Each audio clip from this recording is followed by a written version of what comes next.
राधे राधे मित्रों, आप सभी का अमृत गगन चैनल पर स्वागत है। मित्रों, आज मैं लेकर आई हूँ शनिदेव भगवान की कथा। मित्रों, शनिदेव भगवान की कथा को पूर्ण निष्ठा और विश्वास के साथ सुनने से हर मनोकामना पूरी होती है। मित्रों, हर व्यक्ति के जीवन में शनिदेव की अहम भूमिका होती है। अगर कुंडली में शनि सबसे अच्छी स्थिति में हो तो यह व्यक्ति को बहुत ही कम समय में बड़ी सफलता देता है। इसलिए हर संभव प्रयास करके शनि को प्रसन्न करना चाहिए।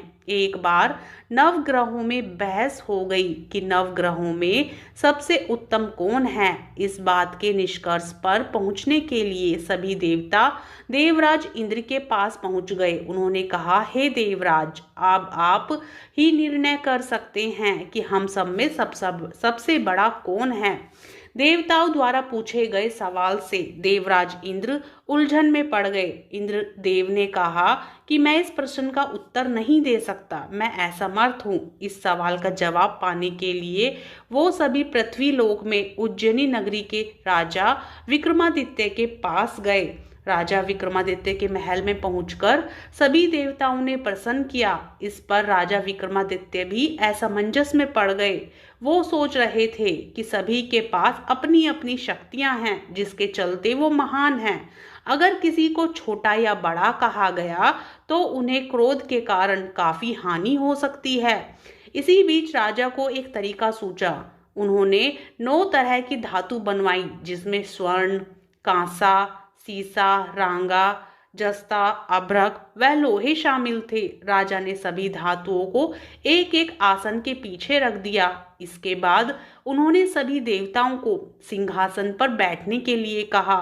धातुओं के गुणों के अनुसार सभी आसनों को एक दूसरे के पीछे रखवाकर उन्होंने देवताओं को अपने अपने सिंहासन पर बैठने को कहा। जब सभी देवताओं ने अपना अपना आसन ग्रहण कर लिया तब राजा विक्रमादित्य ने कहा, इस बात का निर्णय हो चुका है, जो सबसे पहले सिंहासन पर बैठा है वही बड़ा है।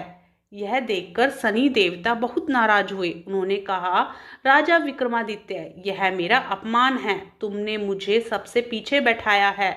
मैं तुम्हारा विनाश कर दूंगा। तुम मेरी शक्तियों को नहीं जानते हो। शनि ने कहा, एक राशि पर सूर्य 1 महीने, चंद्रमा 2.25 महीने, मंगल 1.5 महीने, बुध और शुक्र 1 महीने, बृहस्पति 13 महीने रहते हैं। लेकिन मैं किसी भी राशि पर 7.5 वर्ष रहता हूँ। मैंने अपने प्रकोप से बड़े बड़े देवताओं को पीड़ित किया है। मेरे ही प्रकोप के कारण श्री राम को वन में जाकर रहना पड़ा था, क्योंकि उन पर 7.5 थी। रावण की मृत्यु भी इसी कारण हुई। अब तू मेरे प्रकोप से नहीं बच सकता।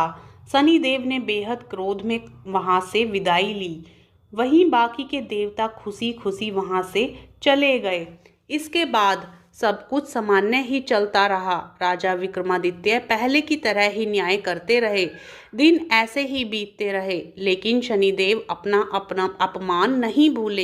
एक दिन राजा की परीक्षा लेने शनिदेव घोड़े के व्यापारी के रूप में राज्य पहुंचे। जब राजा विक्रमादित्य को इस बात का पता चला तो उन्होंने अपने अश्वपाल को कुछ घोड़े खरीदने के लिए भेजा। अश्वपाल लौट आया और राजा को बताया कि घोड़े बेहद ही कीमती हैं। राजा ने खुद जाकर एक सुंदर और शक्तिशाली घोड़ा पसंद किया और उसकी चाल देखने के लिए घोड़े पर सवार हो गए। जैसे ही राजा विक्रमादित्य घोड़े पर बैठे, वैसे ही घोड़ा बिजली की रफ्तार से दौड़ पड़ा। घोड़ा राजा को एक जंगल में ले गया और वहां जाकर राजा को नीचे गिरा दिया और फिर वहीं कहीं गायब हो गया। राज्य का रास्ता ढूंढने के लिए राजा जंगल में भटकने लगा, लेकिन उसे कोई रास्ता नहीं मिला। कुछ समय बाद उसे एक चरवाहा मिला। भूख प्यास से परेशान उस राजा ने चरवाहे से पानी मांगा। चरवाहे ने उसे पानी दिया और राजा ने उसे अपनी एक अंगूठी दे दी। रास्ता पूछकर राजा जंगल से निकल गया और पास में ही मौजूद एक नगर में पहुंच गया। एक सेठ की दुकान पर राजा ने आराम के लिए वहां रुका। वहां सेठ से बातचीत करते हुए उसने बताया कि वह उज्जैनी नगरी से आया है। राजा कुछ देर तक उस दुकान पर बैठा रहा। जितनी देर वो वहां बैठा, सेठ जी की काफी बिक्री हो गई। सेठ ने राजा को बहुत भाग्यवान समझा। सेठ ने राजा को अपने घर खाने पर आमंत्रित किया। सेठ के घर में एक खूंटी पर सोने का हार लटका था। उसी कमरे में वो राजा को छोड़कर बाहर चला गया। कुछ समय बाद खूंटी उस सोने के हार को निगल गई। सेठ ने विक्रमादित्य से वापस आकर पूछा कि उसका हार कहाँ है। तब राजा ने उसे हार गायब होने की बात बताई। सेठ ने क्रोधित होकर विक्रमादित्य के हाथ पैर कटवाने के आदेश दे दिए। राजा विक्रमादित्य के हाथ पांव काटकर उसे नगर की सड़क पर छोड़ दिया गया। फिर कुछ समय बाद विक्रमादित्य को एक तेली अपने साथ ले गया। तेली ने उसे अपने कोलू पर बैठा दिया। वह पूरा दिन बैलों को आवाज देकर हाँकता था। विक्रमादित्य का जीवन इसी तरह यापन होता रहा।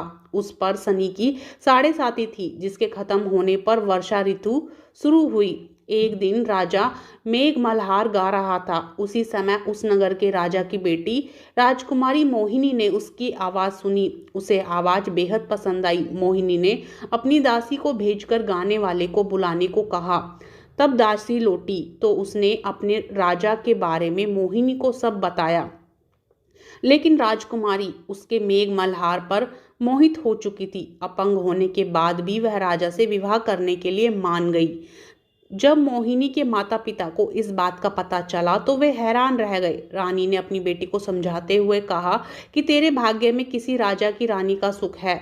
तू इस अपंग से क्यों विवाह करना चाहती है? लेकिन समझाने के बावजूद भी राजकुमारी अड़ी रही। जिद को पूरा कराने के लिए राजकुमारी ने भोजन छोड़ दिया। अपनी बेटी की खुशी के लिए राजा रानी अपंग विक्रमादित्य से मोहिनी का विवाह कराने के लिए तैयार हो गए। दोनों का विवाह हुआ और वो तेली के घर में रहने लगे। उसी दिन विक्रमादित्य के सपने में शनिदेव भगवान आए। उन्होंने कहा कि देखा तूने मेरा प्रकोप। राजा ने शनिदेव से उसे क्षमा करने को कहा। उन्होंने कहा कि जितना दुख आपने मुझे दिया है उतना किसी और को मत देना।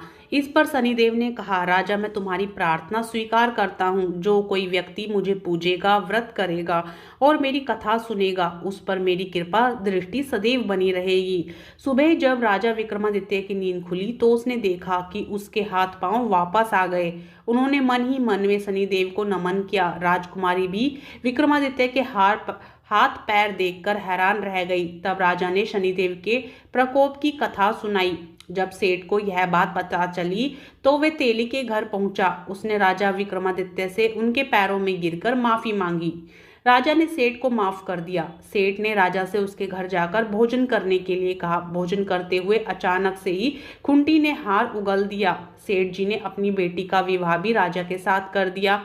उन्होंने उसे स्वर्ण आभूषण, धन आदि देकर राजा के साथ विदा कर दिया। राजा विक्रमादित्य अपनी दोनों पत्नियों यानी राजकुमारी मोहिनी और सेठ की बेटी के साथ अपने राज्य उज्जैनी पहुंचे। सभी ने उनका स्वागत किया। इसके बाद राजा विक्रमादित्य ने पूरे राज्य में घोषणा करते हुए कहा कि आज से शनिदेव सब देवों में सर्वश्रेष्ठ माने जाएंगे। साथ ही शनिदेव का व्रत करें और व्रत कथा जरूर सुने। यह देखकर शनिदेव बहुत खुश हुए। व्रत करने और व्रत कथा सुनने से शनिदेव की कृपा रहने लगी और लोग आनंद पूर्वक रहने लगे। बोलिए शनिदेव भगवान की जय। मित्रों, यदि कथा पसंद आए तो वीडियो को लाइक करें और चैनल को सब्सक्राइब करें।